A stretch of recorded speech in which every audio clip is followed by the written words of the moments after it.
Let Freedom Spring Luncheon. It's great to see everybody here. Welcome, everyone. I know it doesn't feel like spring, but I think technically it is.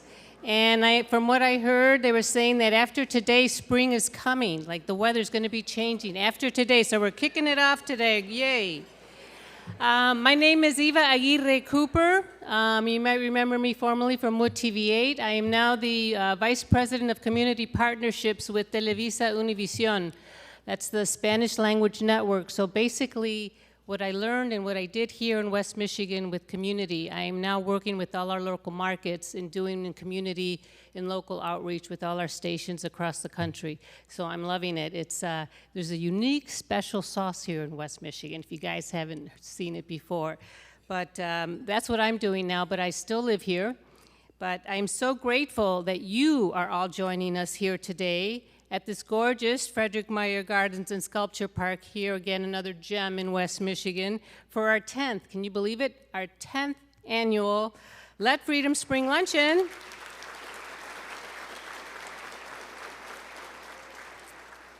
And again, I'd really like to extend a thank you that you're here with us and sharing your valuable time to have lunch with us today.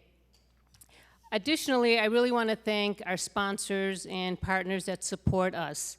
Our presenting sponsor, Trace3, our Hope sponsors, yay! Our Hope sponsors, AF Group, Blue Cross Blue Shield of Michigan, CareLink Medical Equipment, Cavallo, Fifth Third Bank, and Merrill Lynch, plus our incredible Freedom and Rehabilitation sponsors, which you can view in the program on the screens. Again, without you, we couldn't do this. Everybody, let's give them a round of applause. Thank you so much.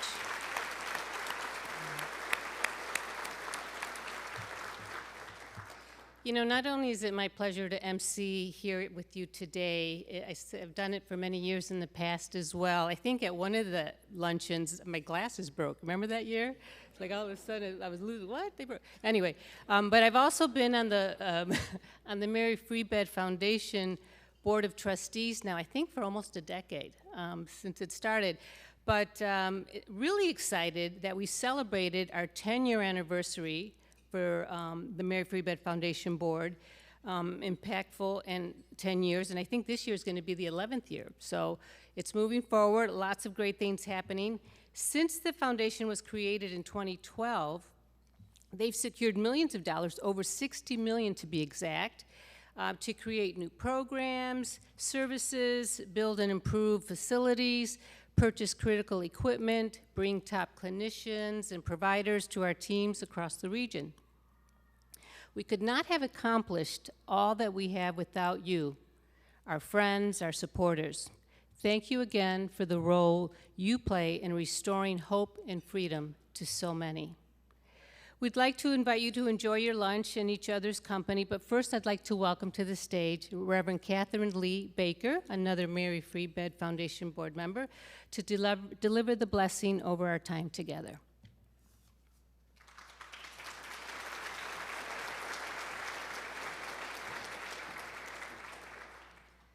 Good morning and good afternoon, beloved friends. My name is Reverend Catherine Lee Baker, and I am a foundation trustee at Mary Free Bed along with Eva, and I have the pleasure of welcoming you here today as well. We are ushering in, hopefully, a warmer season and sharing a meal with new friends and familiar faces, and we are here to pledge and continue our unyielding support to restore hope and freedom, which is the very reason and purpose we gather here today. So our invocation, therefore, this morning is a spoken word poem by the award-winning artist, actor, author, and advocate, Jay Ivey, to illumine our hearts, to open our minds, and to set us free. Please listen for what your spirit is saying to you in these lyrics entitled, Dream Big. True life may seem at an all-time low. You tried everything, but you can't seem to find your flow. So success comes slow, and problems tend to grow. You see your friends shining like it's 100 degrees while you're chilling at 10 below. It's cold out here. It's freezing, and the bad times are increasing. Bad energy is all that your surroundings are releasing. So misery has been feasting on your soul. Vices grab hold and lows get heavy. You feel so heavy, but you can't block your blessings. When they come your way, you have to be ready. Ready to receive. You have to shake off the fear and believe, because at times we will all be tested to see how strong we really are, how far we'll really go. There is an army growing, but you can't join unless you know what you're fighting for. Because if you stand for nothing, you'll fall for anything. So stand tall. Know that you can't walk until you crawl. You can't run until you walk. You can't fly without a running start. So pump your arms when you come off the blocks, and it won't do you any harm to come off your block. So get out and go see the world, because everyone has their own mountaintop. It wasn't promised to a few, but promised to those who knew. So climb the way you're breathing and never stop. Inhale your best, exhale the BS, keep on keeping on, see where you're going and work on getting there. Don't hate on others when they get theirs, because you're going to get yours. You're going to knock down your own doors. You know that God is going to take care of you and yours. That's why miracles happen out of the blue. So know that and remember that. No one can stop you but you. Dreams don't come true, they are true. So dream big, and after that, my friends, dream even bigger.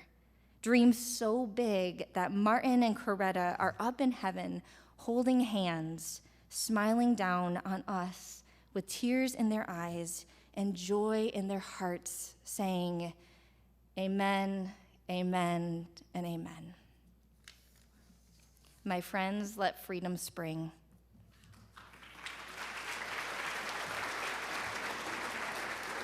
Amen. Wow. Enjoy your lunch. We'll return shortly with the rest of the program. Thank you.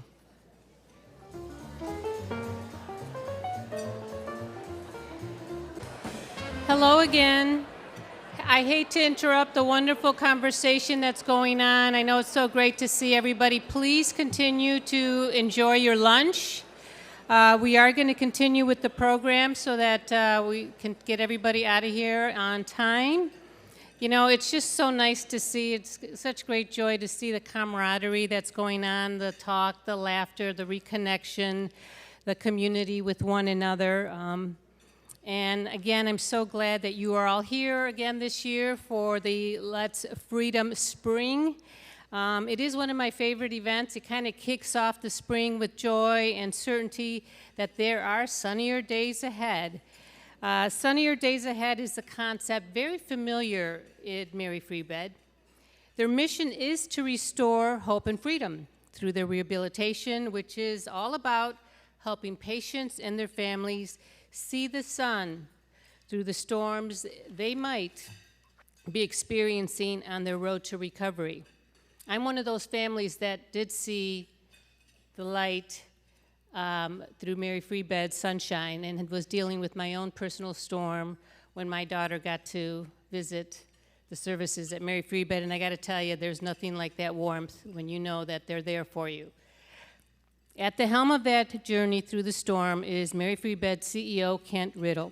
To tell you more about the miracles that take place at Mary Freebed each and every day, please welcome Kent Riddle.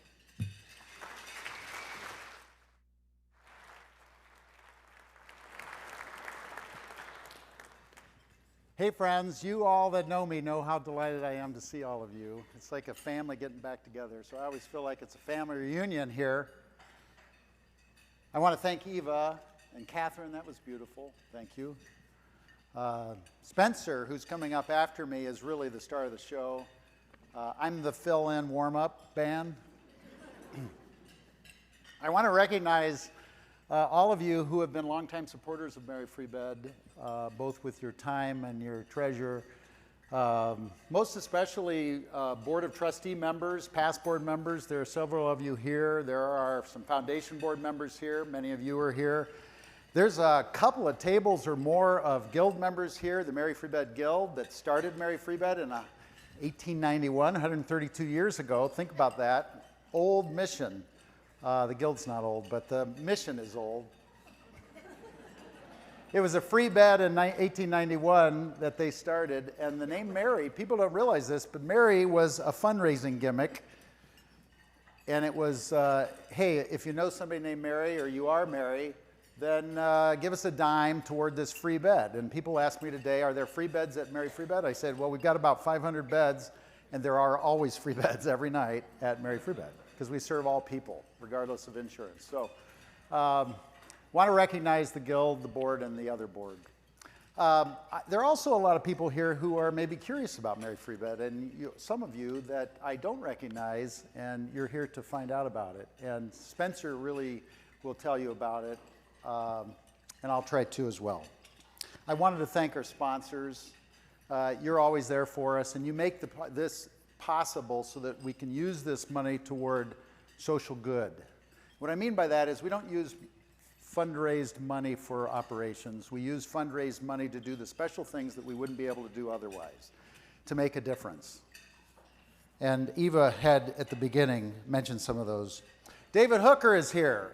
There you are, my friend, table 23. So I'm calling out David, really, because this is an amazing facility. David, for those of you who don't know, CEO of Meijer Gardens for 16 years, and really, the growth of Meijer Garden programmatically and physically over those years, David would say, as I would say, it takes a community to make this kind of thing happen. It took a community, but David's leadership to make the Meijer Gardens what it is, and we're thankful for this amazing community asset. And I just want to call him out. His mother, Judy wouldn't mind if I said this, his mother had lifetime services with Mary Free Bed, and of course his son Tanis as well. So anyway, David is a good friend, and I'm so glad you're here. I'm going to call out a few people who have been encouraging to me over these last 12 years. She's one sitting right down here, Kate Walters, and actually her cousin, Shelley Coral. They keep my feet firmly planted on the ground because they're pragmatists, both of them, and they don't let me get too crazy. And we laugh a lot, too. So especially Shelley. She has a greater sense of humor than even Kate. But Kate Walters and Shelley Coral. Anyway, Kate led the rehabilitation of Mary Free Bed's Grand Rapids campus. Many of you know this. She was co-chairing our capital campaign, which led to what's happened at Mary Free Bed.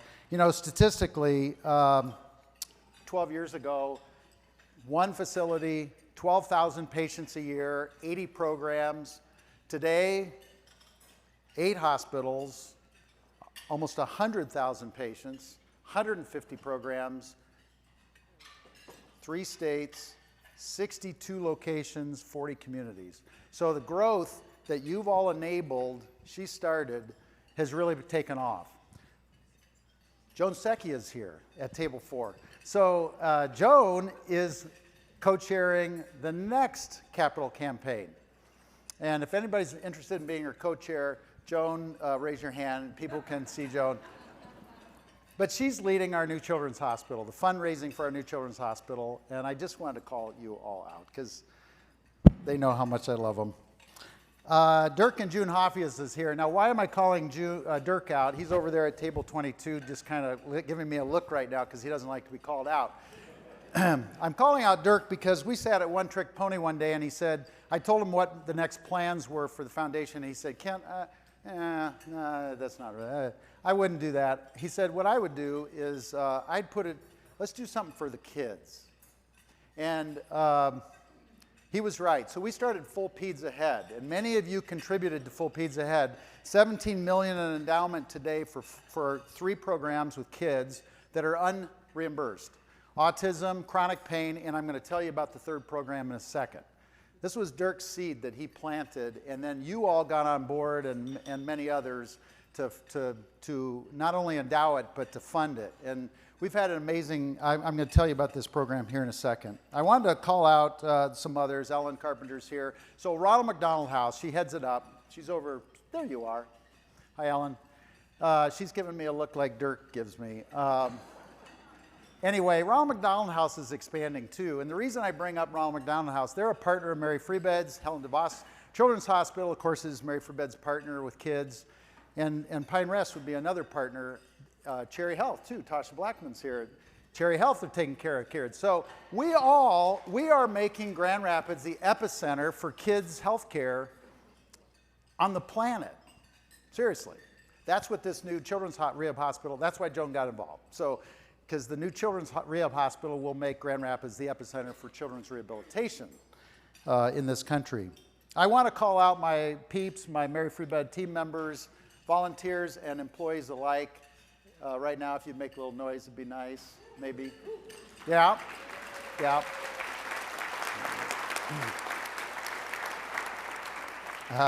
They're amazing and awesome, and they know I love them.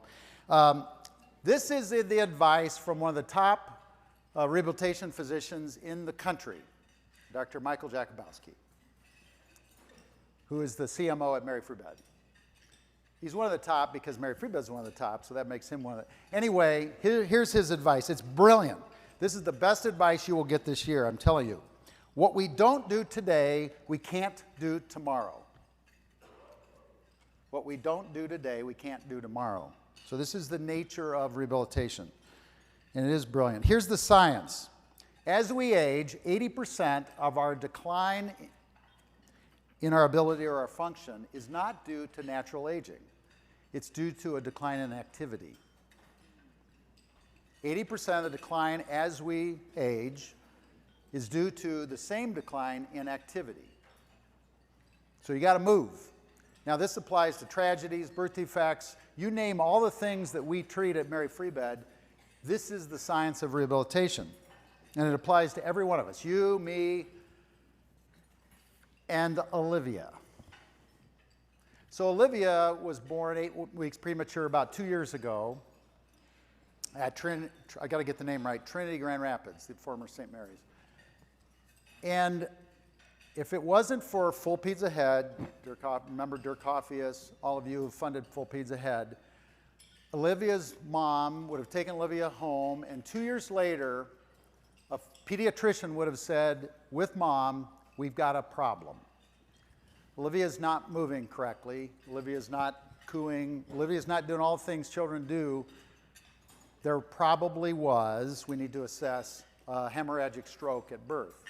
Now, 3 out of 1,000 kids in the United States have a hemorrhagic stroke around the birth time. People don't realize this. Cerebral palsy is caused by a brain bleed, by a hemorrhagic stroke. Cerebral palsy is incurable. Once the symptoms of cerebral palsy set in, it's a lifetime of those symptoms with that disability.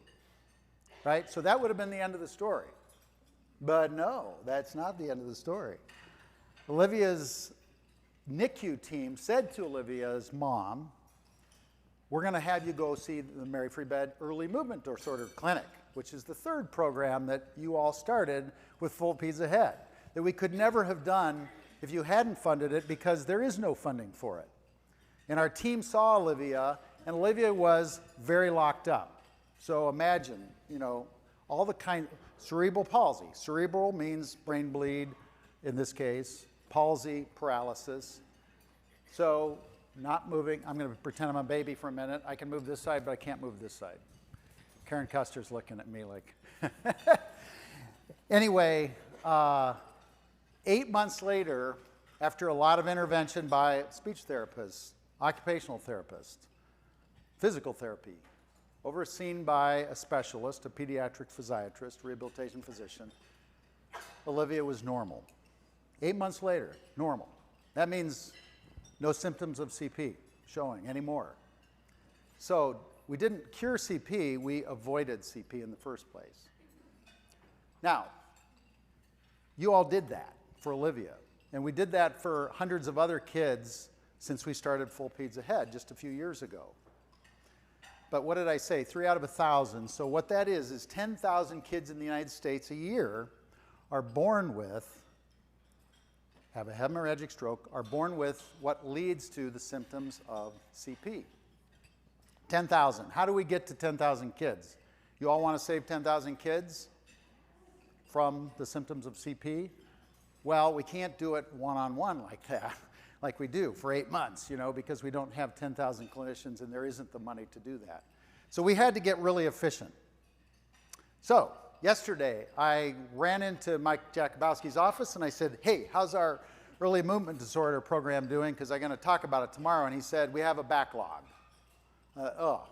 So I went to Jason Peoples, our head of technology, chief technology person at Mary Free Bed. I said, how's our new app doing? Our baby app. I call it the baby app.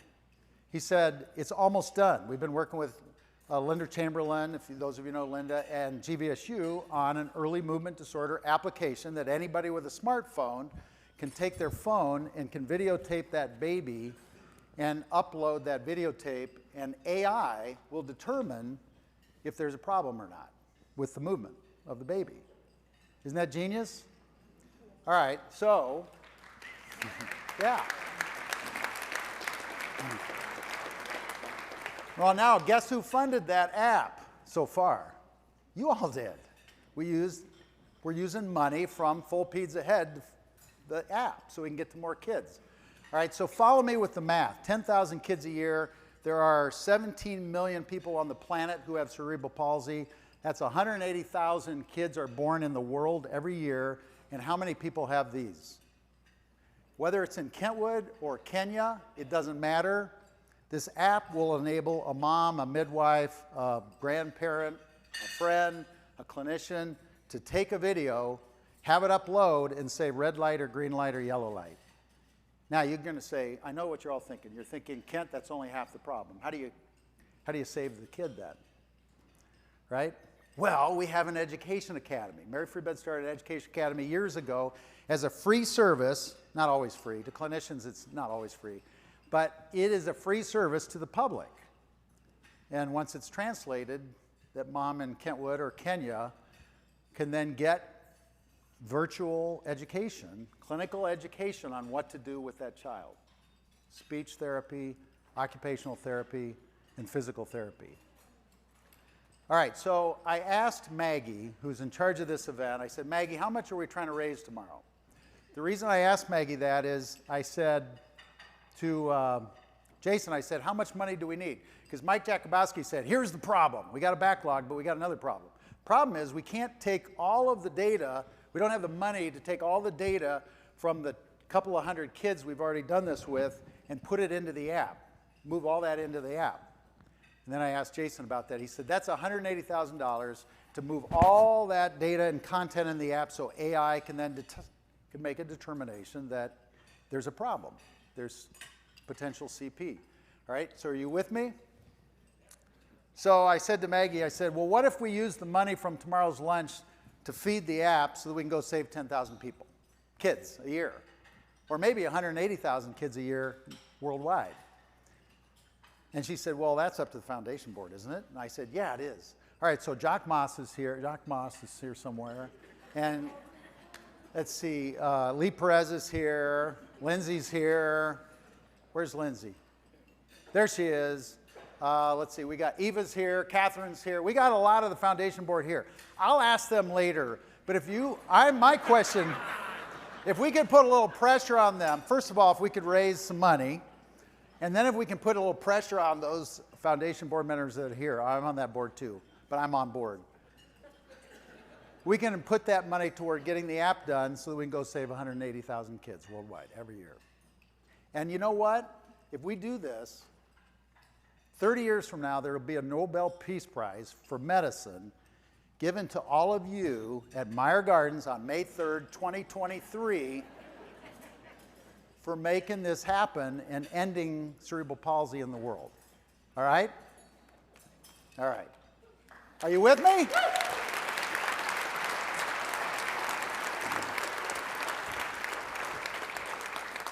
I think that means yes. All right, so children are our future, right? I want to introduce Spencer. He's not a kid any longer. He's certainly not going to want me to call him a kid. But he's going to show you what positivity and a lot of therapy can do. It's an inspiring story, and after today, you'll know him as an inspiration. So please enjoy this look into what brought Spencer to Mary Free Bed. For his first 3 years at Spring Lake, Spencer Cobb was one of the fastest swimmers in all of Michigan. Now he's a senior. He's still the captain of the swim team, but an accident on Halloween took him out of the water and into his toughest battle yet.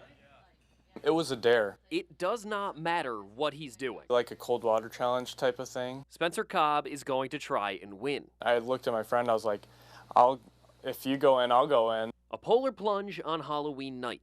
Spencer jumped in first, but he didn't come back up. I was under for like a minute before they realized that I wasn't joking. He landed awkwardly on a sandbank. I was fully conscious the whole time while I was underneath, and I knew immediately that I broke my neck. But Spencer does not do anything halfway. Like 2 of my vertebrae were like sawdust. His mom beat the ambulance to the hospital. Like, the first thing he said to me was that, like, am I going to be in a wheelchair forever, Mom? And I said, I don't know. It's a possibility. Seconds turned to minutes, which turned to hours, waiting for Spencer to come out of surgery. I couldn't even tell you time kind of stopped. The first thing the surgeon told me when he came in and started talking to me, he told me I wasn't going to walk again. After a week in the hospital, it was time to start recovering at Mary Free Bed. You don't want someone to go through their inpatient rehabilitation stay with an unrealistic expectation, and then they just feel super disappointed when they don't reach that. This swim year was supposed to be my most important year, and it was very rough to hear that I wasn't going to be able to swim for this year. Now what I want you to do is find. This young man has an impeccable work ethic. Try to push and pull. When we were over at Mercy, the first thing he said was that he was going to walk for graduation. It's not just walking. The first day, my win was getting my hands down from my chest. Even being able to, do tasks like feeding himself and using, working on fine motor skills. That's another huge part of his rehab too. Less than 2 months later. It's very nice to be able to do something that I used to do. One of his biggest milestones yet. Thanks for your queen. No. Thanks for your queen. No, you. Moving his own chess pieces. I would reach across, and my hand would drag back, and I'd swipe the board as much. It probably looked like I was just angry. Nobody at Mary Free Bed can beat Spencer in chess. Or anything else. I'm still winning in coins. Spencer's asking for extra therapy, sometimes 4 hours of therapy a day and doing things on his own. He's not ready to go home just yet, but he'll fight until he's sleeping in his own bed, and then he'll fight some more. That's going to be amazing. I really cannot stress it enough. It's going to be the best. Spencer's family has been documenting his recovery step by step, and it is truly something to see. I've cut together a montage of his milestones and his therapies so you can get an inside look at just how incredible his progress has been, and you can find that on our website, 13onyourside.com.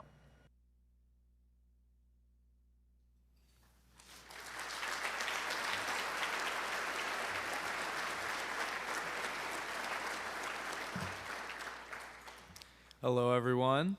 I'm honored to be with all of you here today. It's really hard to believe that footage and my injury occurred over a year and a half ago. So much has changed since then. But before we get to all that, let's go back to the beginning. As you heard, I grew up in Spring Lake, Michigan.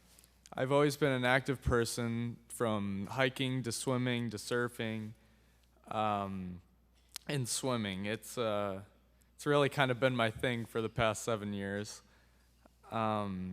Swimming for me wasn't about exercise or achievement. It's also been about the team.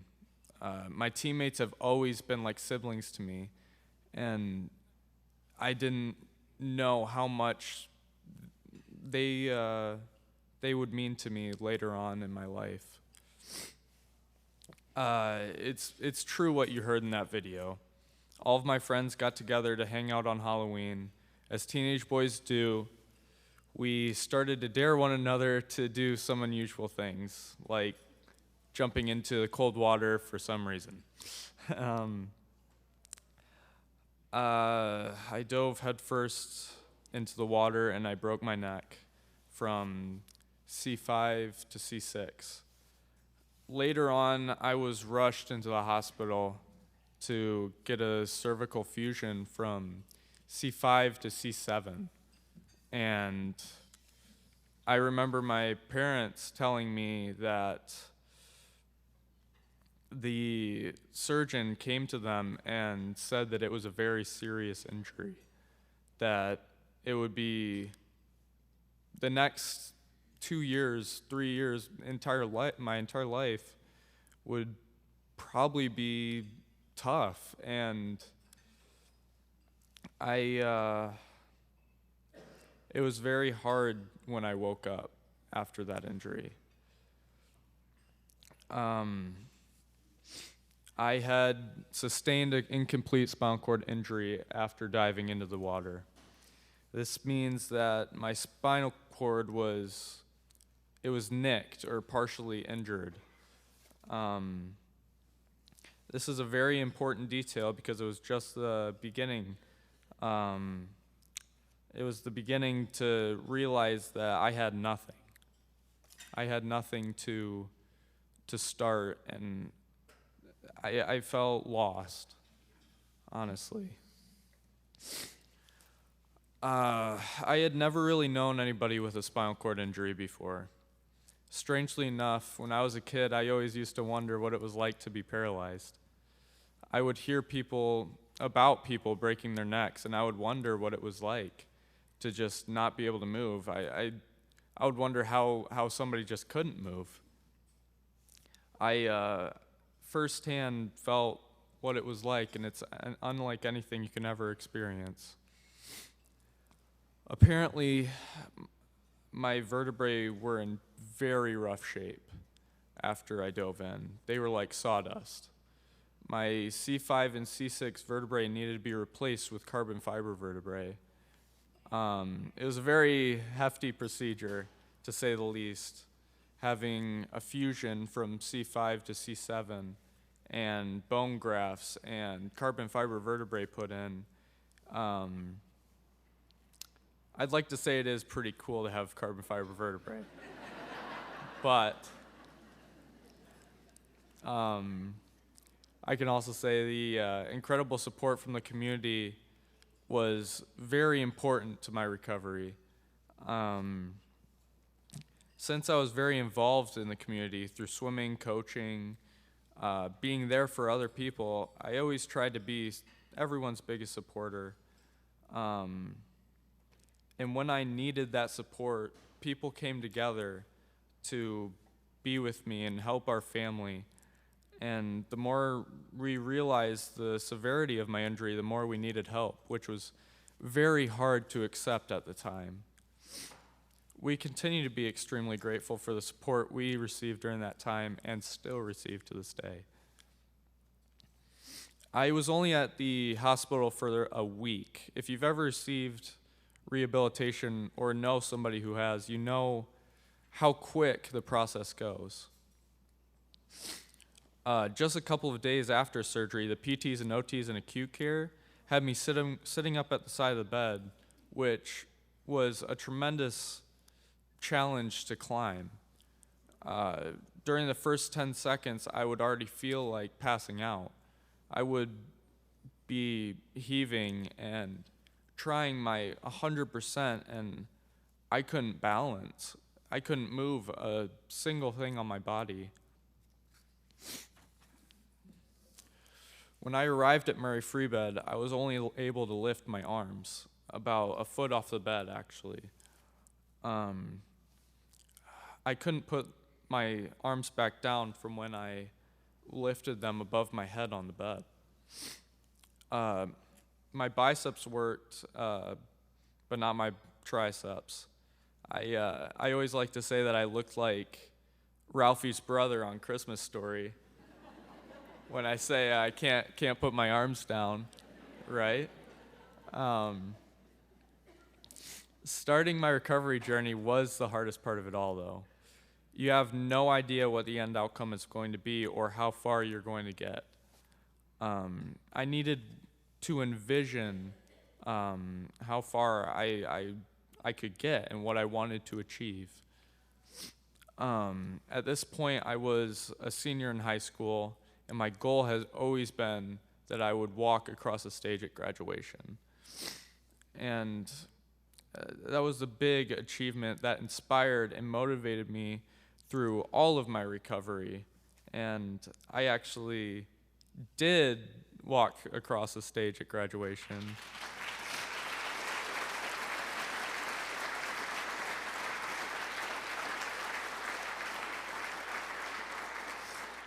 For 4 months, I spent 3 hours a day in inpatient therapy. As you can imagine, you build very close relationships with the people you're working with. However, I didn't know that they were always just big fans of me.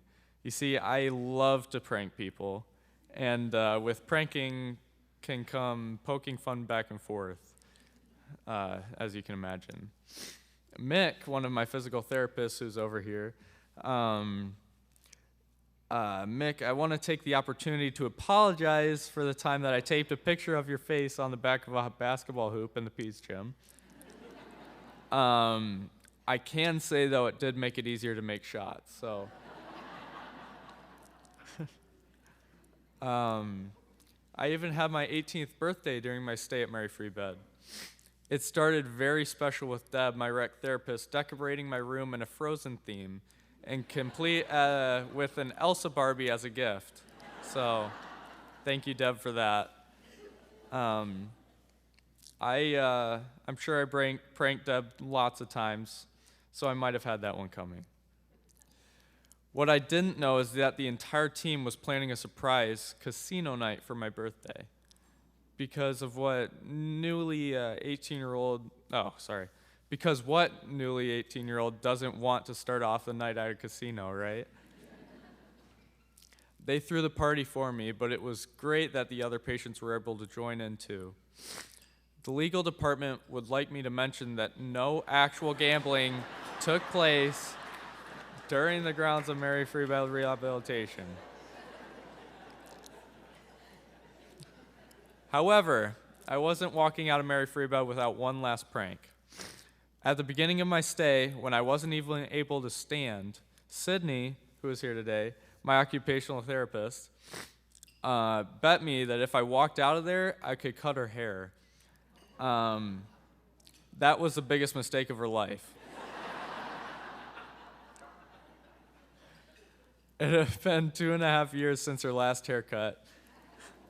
I also want to mention that I offered for her to cut my hair if she could beat me at an arm wrestling match. And she couldn't beat me, so. Although at that time, she truly tricked me because utilizing scissors required both hands and was a form of occupational therapy.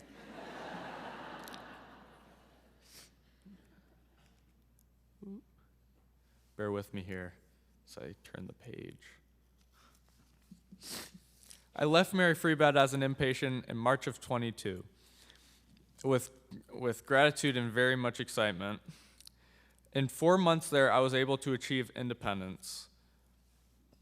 One thing I will never forget about my stay at Meijer Free Bed was the love and support of my parents.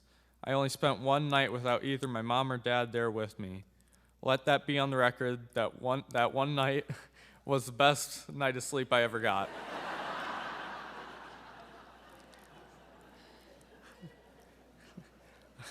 I just want to say thank you to my mom, my dad, and my sister for being there for me every step of the way. Hopefully that wins me some extra points with Mother's Day coming up. I continue to get stronger every day once I graduated. I like to say that nothing is impossible. Since I left Meijer Free Bed a 1.5 years ago, I've been continuing outpatient therapy, which has been going absolutely amazing. I've continued walking, working out, and getting stronger. And the best part has been reconnecting with the people that I hadn't seen for a long time. I am happy to share that I'm now basically 100% independent. I'm able to do everything on my own. It's really refreshing to not have to rely on other people, even though that there was really a time for that.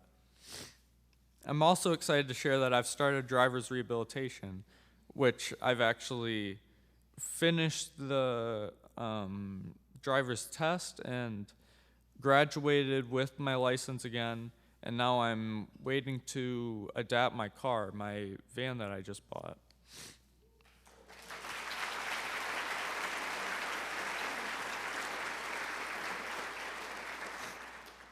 If you can learn something from my journey, it's these things. Learn to love yourself for who you are. Living with limited and impaired function has allowed me to take the time and appreciate who I am and what I put into the world. It gave me the gift of time to figure out who I am. Also, it's okay to feel the way you feel. It's okay to feel sad or angry about the reality of your situation. In order to move forward, you have to get past those emotions and get ready for a long, long line of work. Nothing is impossible if you put your mind to it. Thank you all for giving me the platform and opportunity to share my story. I know many of you, too many of you, I'm just a kid. But just remember, I did turn 18 and have been to the casino. Now I'd like to invite up someone very special, my occupational therapist, Sydney Kroll.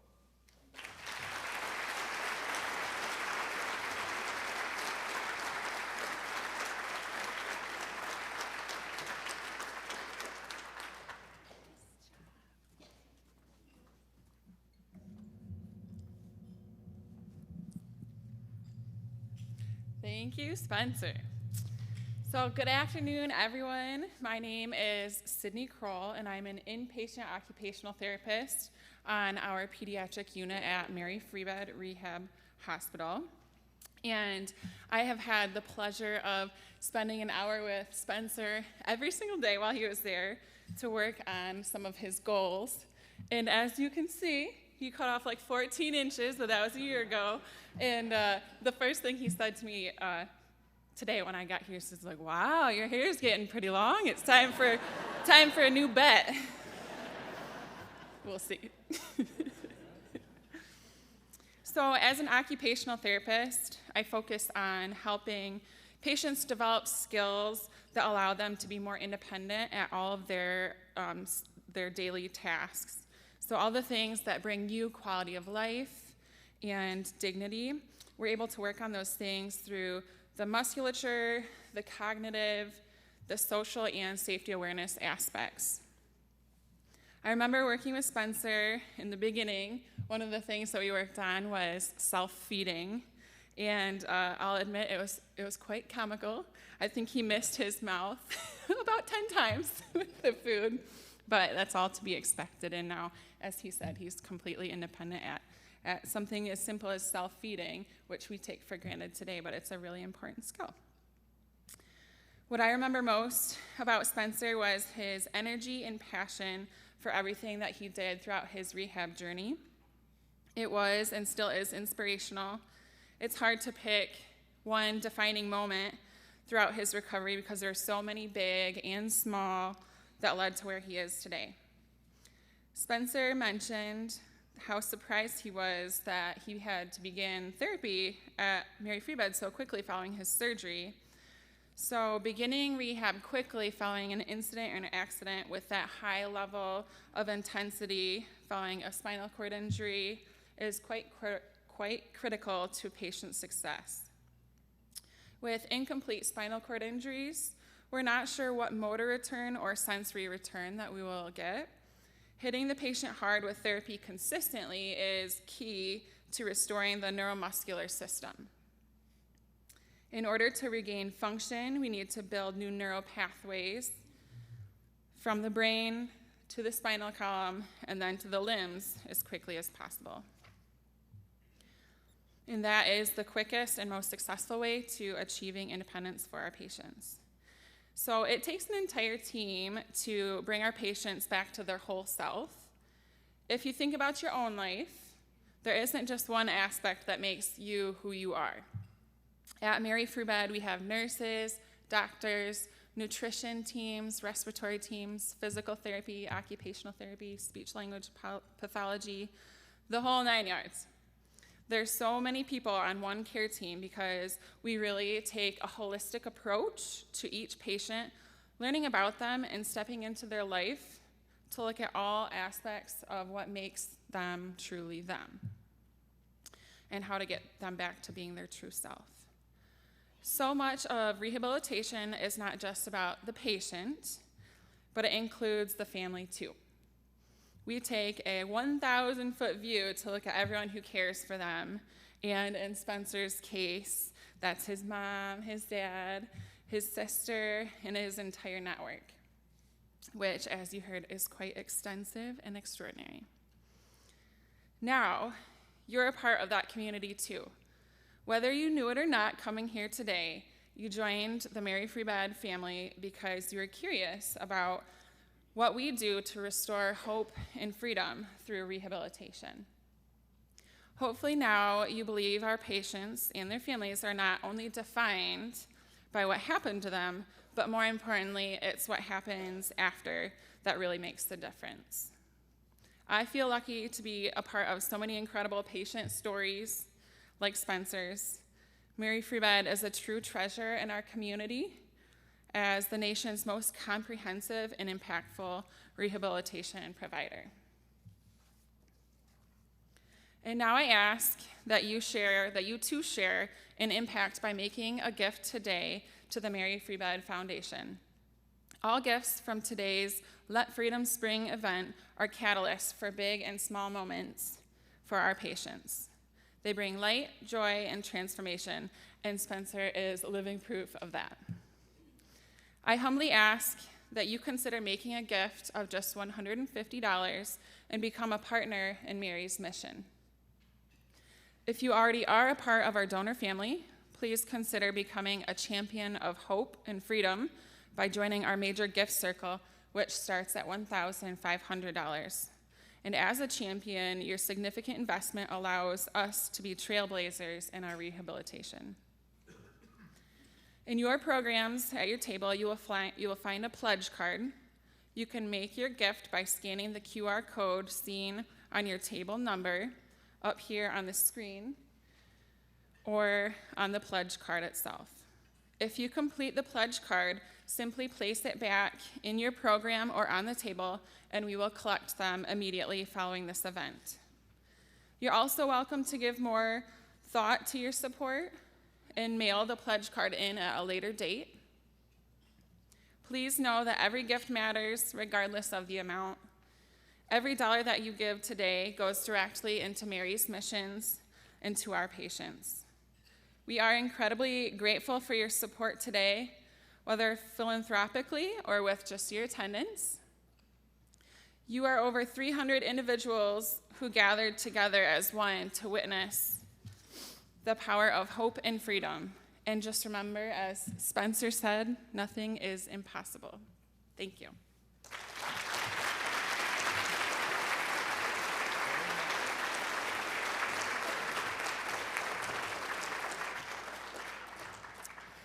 Thank you, Spencer.